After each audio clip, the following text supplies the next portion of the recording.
수요 예배로 영광 돌리는 귀한 성도를 사랑하고 축복합니다. 또 기온은 많이 올라갔지만 또 바람이 찹니다. 이 환절기에 건강 조심하시고 또 믿음 생활 열심히 하시기를 주님의 이름으로 축복합니다. 우리가 살아가다 보면 반갑지 않은 일들이 우리 가운데 생길 때가 있습니다. 그것은 고난과 고통과 어려움이겠죠. 그런데 이러한 극한 고난 가운데서 우리가 승리하기 위해서는 평소에 하나님이 원하시는 건강한 믿음으로 무장해야 되겠다라는 것입니다. 오늘 본문에 나오는 바울은 죽음이라는 극한 고난 앞에 놓여져 있었는데요. 그는 이 고난을 잘 극복해 나갑니다. 바울이 고난을 극복할 수 있었던 비결은 바로 바울에게 믿음이 있었기 때문입니다. 오늘 우리는 말씀 속에서 언제 죽을지 알 수 없는 감옥 안에 수감되어 있었던 바울이 그 고난을 이기고 승리하는 믿음을 우리가 발견하게 됩니다. 즉, 어떠한 믿음을 가지냐에 따라서 고난이 올 때에 이길 수 있느냐, 아니면 그 고난에 힘에 겨워 넘어지느냐 결정되어진다라는 거죠. 어떠한 믿음을 가져야 될까요? 조엘 오스틴이 쓴 긍정의 힘에 나오는 이야기 가운데 한 부분을 소개해 드리고자 합니다. 40대 후반에 브라이언이라는 분이 계셨는데요. 그는 사업이 부도나고 그리고 이 일로 인하여 가정이 파괴되고 그 자신이 건강을 잃습니다. 그의 마음과 삶 속에 기쁨이 하나도 없습니다. 평안도 없고요. 그리고 살아가고자 하는 열정도 다 빼앗긴 채 이제 낙심하는 가운데 있었는데요. 그때 곁에 있었던 믿음의 귀한 친구가 그에게 이렇게 조언합니다. 브라이언, 부정적인 곳에서 눈을 돌리게나 잃어버린 것을 보지 말고 아직 자네에게 남아있는 것을 보게나. 자네는 충분히 하나님의 축복을 받을 만한 사람이야. 그것은 하나님이 당신을 무엇보다도 사랑하고 계시기 때문이다 라고 이야기합니다. 이 말에 격려를 얻은 브라이언은 그의 생각을 바꾸기 시작합니다. 매일 아침 일어나면서 자기가 하나님 앞에 감사할 조건 10가지를 쓰고요. 그리고 하루 종일 그것을 묵상합니다. 몇 달 동안 이런 일들이 계속 되풀이되는 가운데 그의 부정적인 습관은 깨어져 버렸고요. 믿음의 삶으로 성장하기 시작합니다.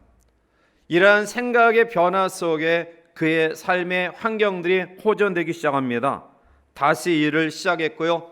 또 깨어졌던 관계도 회복됩니다. 하나님의 선하심의 역사심이 브라이언을 지배하기 시작합니다. 그의 마음 가운데 희망이 넘쳤고요. 하나님이 주시는 은혜와 축복을 충분히 누릴 수 있다라는 확신을 가지게 됩니다. 결국 그는 최고의 평강의 삶을 살게 됩니다. 오스틴은 이 사람의 예를 들면서 기대하지 않은 좋은 일이 일어날 확률은 제로에 가깝다라고 이야기합니다. 즉, 우리가 기대하지 않는데 희망을 가지지 않는데 소망을 품고 나가지 않는데 우리의 환경이 우리의 여건이 바뀌어지리라 라는 기대는 절대로 하지 말라는 것입니다. 그러한 일은 절대로 이루어질 수 없습니다. 세속적인 소원도 이루어지는데 하나님 앞에 믿음을 가지고 그 하나님을 향한 간절한 소망과 희망을 가지고 믿음을 가진 하나님의 사람들의 소원은 반드시 이루어집니다. 오늘 사도 바울은 간절한 기대와 소망의 믿음을 가지고 이 죽음의 고난을 이겨 나갑니다. 이제 짧은 말씀 가운데에 하나님의 기뻐하시는 사도 바울이 그 고난을 이겼던 믿음의 내용이 무엇인가를 같이 한번 살펴보면서 우리도 다시 한번 믿음으로 결단하는 귀한 시간이 되기를 원합니다. 먼저는 서로 기도해 주는 삶입니다. 자, 우리 19절 말씀을 함께 읽어 보시겠습니다. 이것이 너희의 간구와 예수 그리스도의 성령의 도우심으로 나를 구원에 이르게 한 줄 아는 거로. 아멘. 자, 여기서 이것이라는 말은 바울이 사도 바울이 감옥 안에 수감된 것을 이야기하죠. 너희의 간구와 예수 그리스도의 성령의 도우심으로 라고 이야기해. 자, 내가 이렇게 감옥 안에 수감되어서 언제 죽을지 알 수 없는 환경 가운데 있었지만 두 가지, 즉 19절 그 다음에 보면 너희의 간구와 빌보 교인들의 중보의 기도와 그리고 예수 그리스도의 성령의 도우심으로 나는 구원에 이르게 될 것이다. 사도 바울은 환난 가운데에 용기를 잃지 않기 위해 빌립보 교회 성도들이 자기를 위해 기도하는 것을 생각했어요.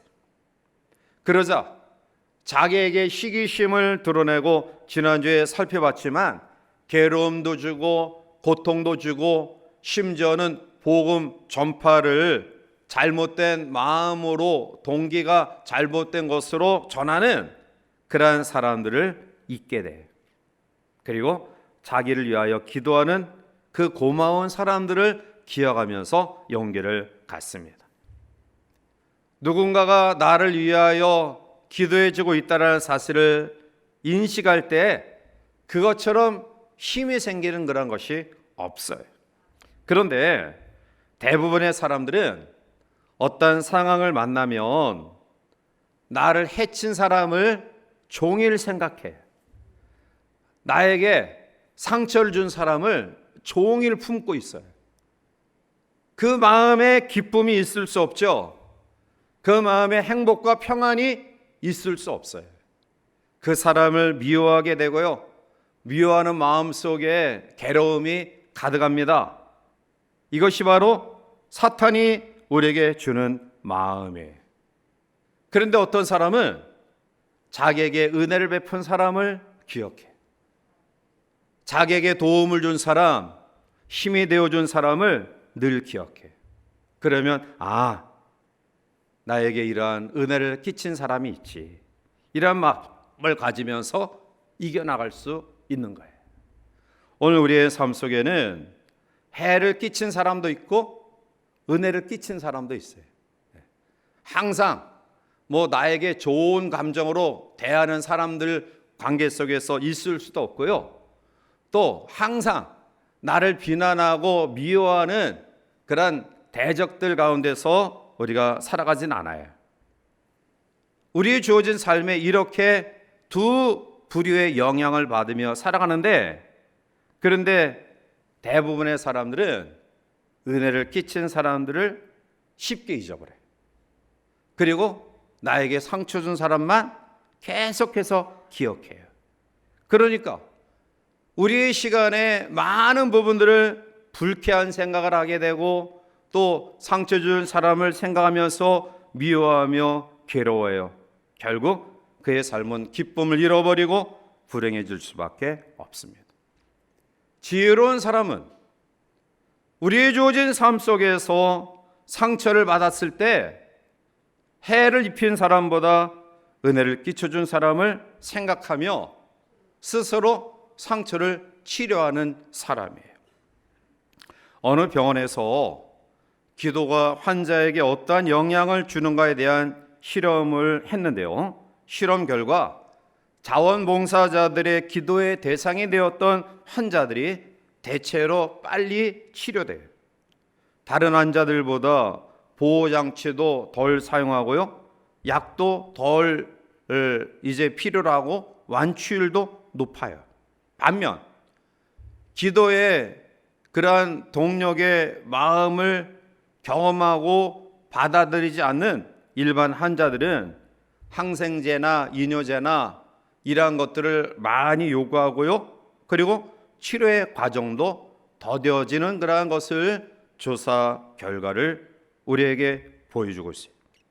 여러분, 야고보서 5장 15절에 보면 믿음의 기도는 병든 자를 구원하리니 주께서 그를 일으키시리라. 혹시 죄를 범하였을지라도 사하심을 받으리라 말씀하고, 기도의 능력은 말할 수 없이 큽니다. 따라서 내가 어렵고 힘든 일을 경험할 때에 동력자가 있다, 기도의 동력자가 있다라는 것만큼 힘이 되는 것 없어요. 바울은 기도의 능력을 잘 알았어요. 그래서 빌립보 교인들이 자기를 위해 기도해 주는 것을 그는 생각하면서 이 수감된 어려운 환경을 이겨 나가는 거예요. 사랑하는 성도 여러분, 우리 모두가 서로를 위해 기도로 힘을 실어주는 그런 관계가 되기를 주님의 이름으로 축복합니다. 살다 보면 어려운 일을 경험해요.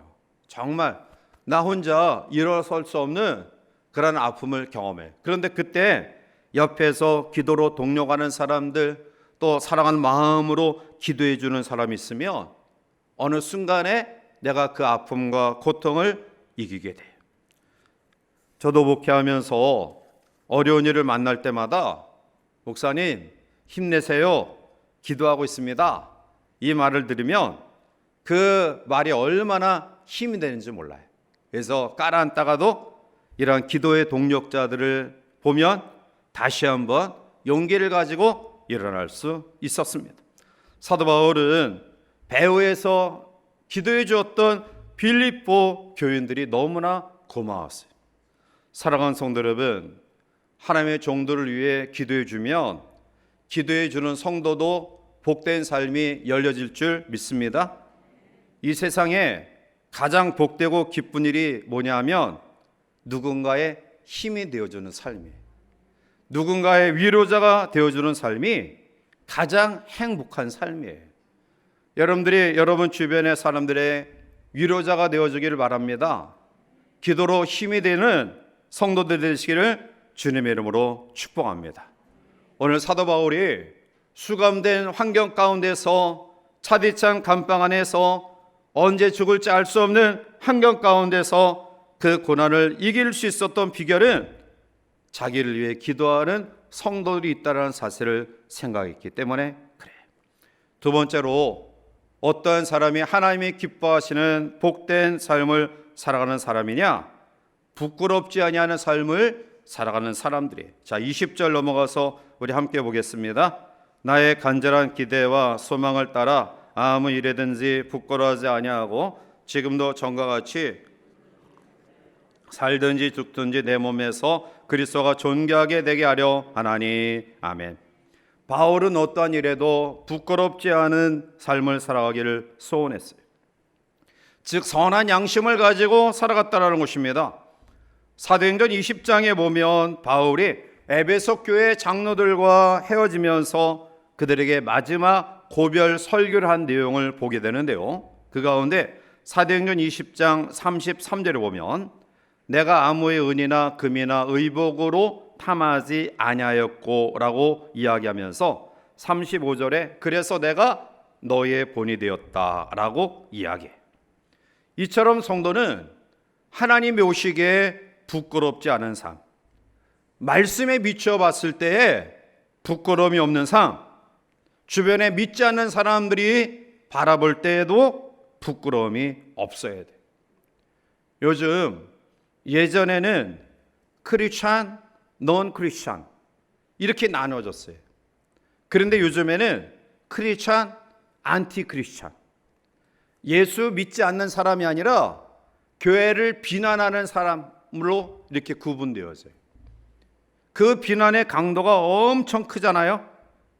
그런데 그 사람들이 이야기하는, 이구동성으로 이야기하는 것은 예수님이 싫다는 것이 아니라 교회와 교인이 꼴보기 싫다는 거예요. 예수님이 싫다는 이야기가 아니라 예수님을 믿는다고 하는 교인들이 꼴보기가 싫다는 거예요. 이중적 삶이에요. 교회 안에서의 삶과 교회 밖의 삶이 달라요. 기독교는 윤리의 종교가 아닙니다. 물론 윤리의 종교는 아니에요. 그러나 윤리보다 더 엄격한 삶을 가져야 돼요. 불신자보다 더 엄격한 모습들을 가져요. 상식 이하의 행동을 해서는 안 됩니다. 오늘 우리들이 이 시대 속에서 크리스찬의 가치관을 가지고 살아가기에 너무나 많은 유혹이 있어요. 그래서 예수 믿는 사람들도 적당히 예수 믿는 사람들이 늘어나고 있어요. 명목상의 그리스도인들. 사랑하는 성도 여러분, 만약 여러분들이 교회 안뿐만 아니라 가정에서, 학교에서, 직장에서 성경적인 크리스찬의 가치관을 갖지 아니하고 슬쩍슬쩍 죄와 야합하고 불의한 사람들과 타협하고 우리의 양심을 꺾고 적당히 타협하며 살아가면 그것은 부끄러운 삶이에요. 그것은 나 자신뿐만 아니라 하나님을 욕되게 하는 일입니다.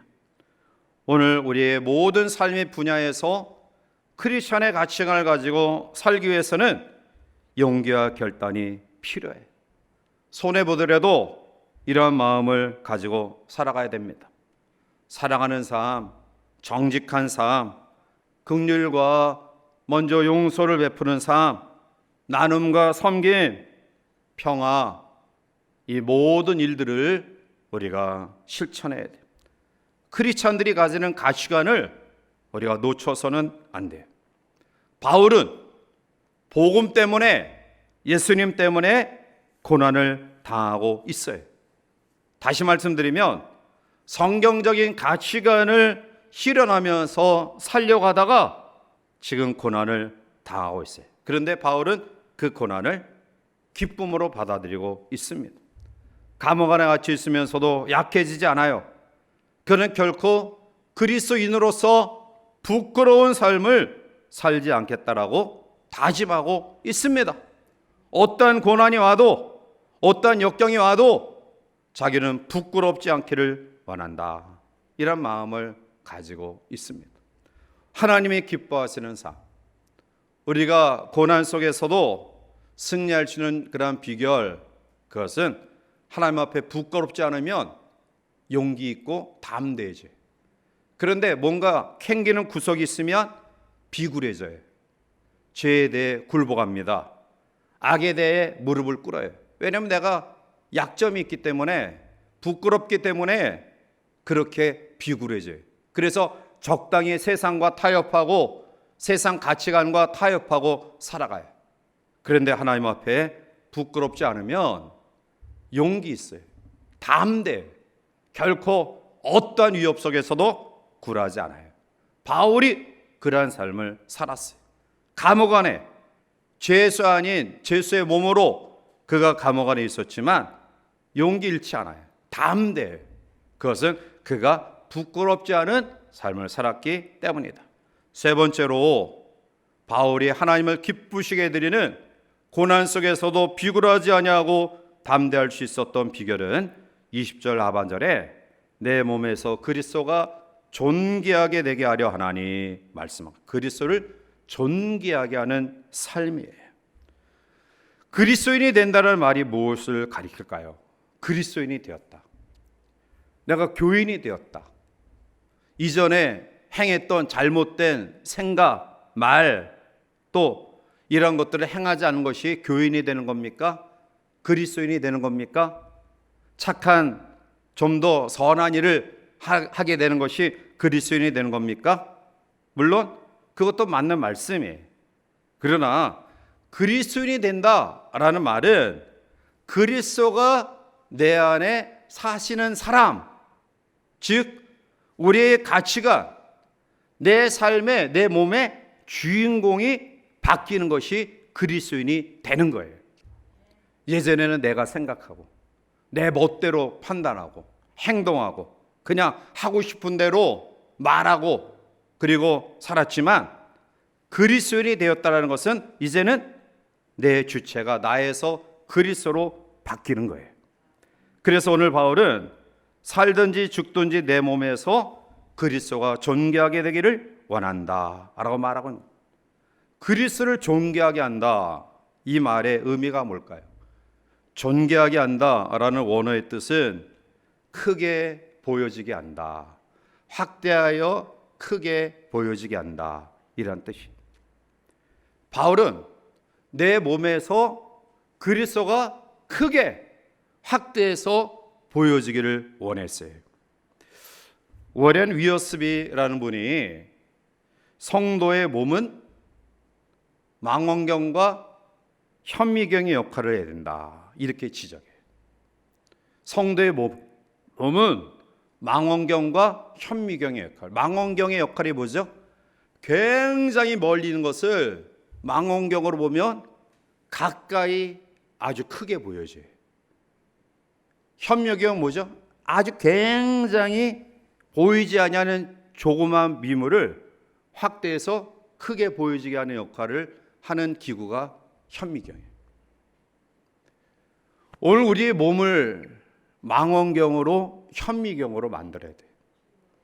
여러분들의 몸을 통해서, 여러분들의 삶을 통해서 주변에 믿지 않는 사람들이 예수님이 크게 보여지는 삶. 사람들은 영생에 대해 관심 없습니다. 그리스도에 대해 관심이 없어요. 그냥 찰나적이고 순간적이고 쾌락적입니다. 이 세상의 삶은 좀 더 평안하고 그리고 여유 있게 살면 된다. 죽음 이후의 영생의 세계, 예수 그리스도가 우리에게 말씀하는 가치관, 이거 별로 관심이 없어요. 그런데 우리의 몸이 현미경이 돼야 돼. 우리의 삶을 통해 그들이 예수님을 크게, 아주 중요한 분으로, 영생의 세계에 대해서 정말 소중한 것으로 그들이 우리의 몸을 통해 보여지게 해야 돼요. 그런데 오늘 우리는 예수는 감춰지고 자기만 드러내려고 해요. 예수는 뒤에 싹 빼놓고 자기 공로만 나타내려고 해요. 이건 실패의 삶이에요. 이것은 예수 믿는 것이 헛된 거예요. 예수 헛되게 믿고 있는 거예요. 많은 사람들이, 많은 크리스천들이 자기를 보여주려고 하니까 교회가 욕을 먹고 있는 거예요.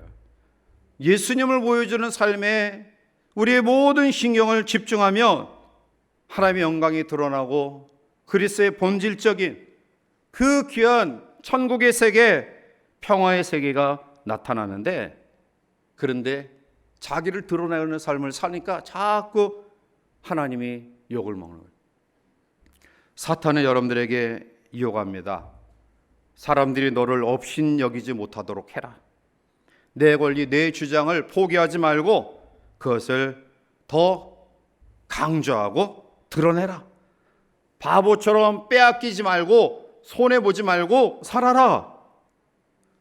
바울은 사람들이 자기를 알아주던 알아주지 않던, 나는 하나님의 종입니다, 나는 하나님의 청직입니다, 이런 충성스러운 삶의 자세를 가지고 살았습니다. 세례 요한이 예수님보다 6개월 먼저 와서 말라기 선지자 이후에 400년의 신구약 중간시대의 암흑기를 열었어요. 사람들이 깜짝 놀랐어요. 이전에 들었던 말씀과 전혀 다른 정말 야성미를 가지고 그 당시에 종교 지도자들이 가졌던 권력과 물욕, 여기와 상관없는 자연인 세례 요한에 매혹되어서 세례 요한을 따라다닙니다. 그런데 세례 요한보다 늦게, 6개월 늦게 이 세상에 온 예수라는 사람에게 사람들이 다 몰려가요. 세례 요한을 추종하던 제자들이 그것을 보고 화가 났어요. 선생님이 저 사람보다 선배 아닙니까? 선생님을 따르던 사람들이 다 절로 갑니다. 이래도 됩니까? 세례요한 요한복음 3장 28절 이후에 이렇게 이야기합니다. 내가 말한 바 나는 그리스도가 아니요 그의 앞에 보내심을 받은 자라고 한 것을 증언할 자는 너희니라. 신부를 취하는 자는 신랑이나 서서 신랑의 음성을 듣는 친구가 크게 기뻐하나니 나는 이러한 기쁨으로 충만하였노라. 그는 흥하여 하겠고 나는 쇠하여 하리라 하니라. 그는 흥하여 하겠고 나는 쇠하여 하리라. 자신의 위치와 책임을 분명히 알고 있었던 요한은 예수님은 흥하고 나는 쇠함이 마땅하다. 그런데 오늘 우리 예수님은 흥하든지 말든지 내가 흥해야 되겠다, 이런 마음, 내가 드러나야 된다. 사도 바울은 지식 때문에, 명예 때문에, 물질 때문에, 쾌락 때문에 살지 않았어요. 내게 사는 것이 그리스도다. 그는 편안한 삶, 부유한 삶, 이 삶의 목적을 가지고 살아가지 않았어요. 오직 내 안에 그리스도가 사는 삶의 목적을 가지고 살았어요. 사랑하는 성도 여러분, 오늘 여러분들의 바라보는, 여러분들이 주목하는 것이 뭡니까? 학문입니까? 명예입니까? 사람들의 칭찬입니까? 아니면 아름다움입니까? 또 탁월한 다른 사람이 가진 능력입니까? 여러분들을 예수 그리스도를 바라보고 예수 그리스도를 주목하지 못하게 가로막고 있는 내 마음과 생각 속에 가득 차 있는 것이 무엇이냐라는 거예요. 내가 존귀해지는 것을 목적 삼지 말고 그리스도를 존귀하게 나타내라 할 때 하늘의 기쁨이 충만할 줄 믿습니다. 날마다 자신을 부인하고 그리스도를 드러내기를 힘쓰는 성도들이시길 바랍니다. 그럴 때 기쁨이 넘쳐요. 그리스도를 높이면 세상이 결코 범접할 수 없는, 무너뜨릴 수 없는 높임과 존귀함을 우리에게 허락하실 줄 믿습니다. 그런데 되지도 않은데 자기가 자기를 드러내고 높이려 하니까 무너지는 거예요. 어느 정도 칭찬받기도 합니다. 환호받기도 해요. 그러나 예루살렘 입성의 주인공 예수님이 타고 갈 때는 사람들이 호산나 환호했지만 예수님이 자기 등짝에서 내렸을 때 아무도 나귀 새끼를 바라보지 않은 것처럼 오늘 우리가 생각을 잘못 가지면 예수님 때문에 우리가 존귀해지고 예수님 때문에 삶의 의미를 느끼고 예수님 때문에 삶의 가치를 통해 기쁨과 행복이 자기로 인해서 기인됐다라고 착각하면 그것은 허무하게 무너지는 거예요. 사도 바울은 그리스도가 존귀하게 되기를 원합니다, 이런 믿음을 가졌고요, 결코 그를 세상 사람들이 깔아뭉갤 수 없는 존귀한 자로 세워져요. 마지막 네 번째로 하나님을 기쁘시게 하는 삶, 고난 가운데서도 승리했던 삶은 주님을 위해 헌신하는 삶이에요. 자, 21절 우리 결론적인 말씀을 함께 읽습니다. 이는 내게 사는 것이 유익함이라. 아멘. 사도 바울은 죽는 것도 유익하다 말씀하고, 죽는 것도 유익하다. 죽음을 두려워하지 않는 사람을 누가 이길 수 있습니까? 차디찬 감방 안에 착고가, 쇠사슬이, 그리고 심지어 생명을 위협하는 로마 권력이 죽음을 두려워하지 않는 바울을 이길 수 없는 거예요. 내게 사는 것이 그리스도니 죽는 것도 유익하다. 여러분, 하나님의 축복은 그냥 오지 않아요. 하나님의 평강은 우리에게 그냥 나타나지 않아요. 십자가를 지고자 하는 이러한 믿음이 우리 가운데 있을 때 가정도 살고 교회도 살고 축복의 문도 열려져요. 헌신에 땀 흘림이 없이는 신앙도 자라지 않습니다. 행복과 보람도 결코 없어요. 주님 바라보고 주님 신뢰하고 주님 자랑하고 주님 생각하고 주님 따라가는 성도들 되시기를 바랍니다. 사랑하는 성도 여러분, 요즘 세상에 믿음으로 산다는 것이 쉬운 일이 아니에요. 적어도 예전에는 성경책 끼고 다니는 것이 부끄럽지 않았어요. 그런데 성경책 들고 다니는 것, 나 예수 믿는다, 전도한다, 쉽지 않아요.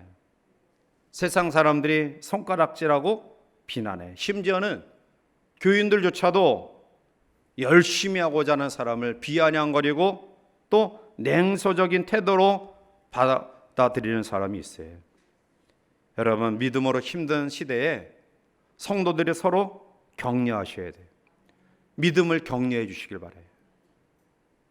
예배에 참석하지 않은 사람이 예배 오면 반갑게, 또 기도하지 않는 분이 기도의 자리에 동참하면 기쁘고 감사하게 감격스럽게 격려하고 또 칭찬해. 결국 우리의 주어진 삶 속에서 내 속에 그리스도가 존귀함을 받는다라는 의식을 가지고 헌신의 삶이 우리 가운데 부족하기 때문에 내 신앙도 흐트러지고 또 고난 앞에 약해지고 그리고 하나님의 영광을 가리고 있지는 않는가요? 사랑하는 성도 여러분, 우리의 삶 곳곳에 예수님이 나타나길 바랍니다. 그러면 축복의 역사는 시작돼요. 우리의 가정도 달라집니다. 사업체도 달라져요. 그리스도를 높이며 내가 사는 것이 그리스도니 이러한 뜨거운 고백이 우리 가운데 있으면 영원한 후사의 축복을 누리며 지금보다 더 복된 삶을 살아야 될 것이고요, 바울처럼 고난 가운데도 승리하게 될 줄 믿습니다.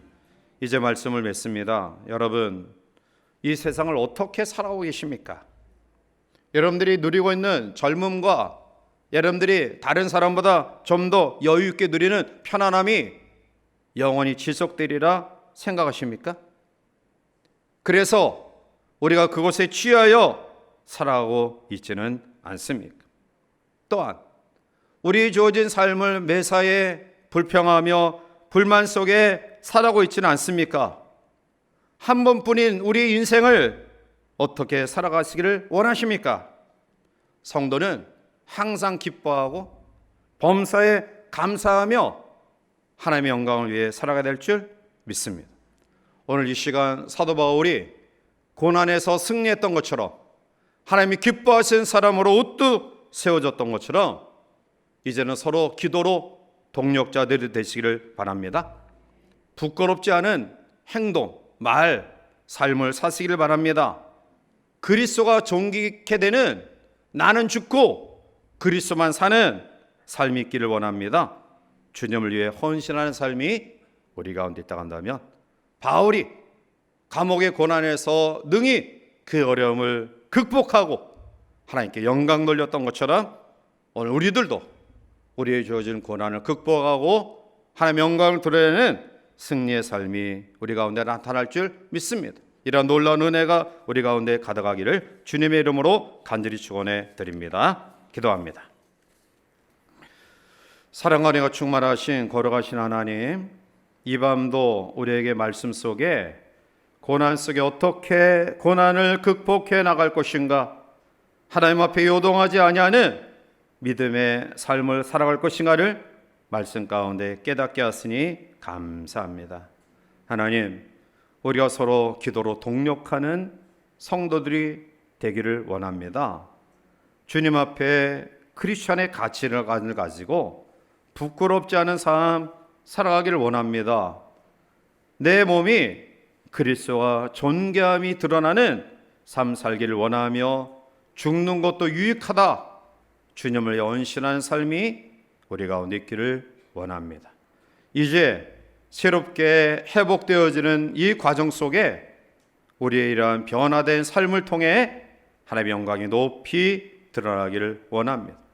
특별히 이 땅과 이 민족의 안정과 부흥을 허락하시고 몸된 교우들 가운데 육신의 질병을 아파하는 환우들을 치유하여 주시옵시며 경제 어려움 가운데는 죄 백성들에게 놀라운 회복의 역사를 허락하여 주시옵소서. 하나님, 저 멀리 튀르키예, 이제 터키 튀르키예 남부 지역과 시리아 북서부 지역에 지진을 통해 수천 명의 사상자가 났고요, 그리고 앞으로 얼마나 많은 사람이 죽어야 될지 알 수 없는 처참한 그런 재난이 임했습니다. 온 지구촌의 사람들이 인류애를 가지고 이 아픔을 함께 나누게 하시고 그 어려운 처참한 가운데 있는 사람들을 할아버지께서 빨리 회복할 수 있도록 은혜를 더하여 주시옵소서. 하나님의 도우심과 은혜가 우리 모두에게 영원히 함께하기를 원하옵고 예수님의 이름으로 기도하옵나이다. 아멘.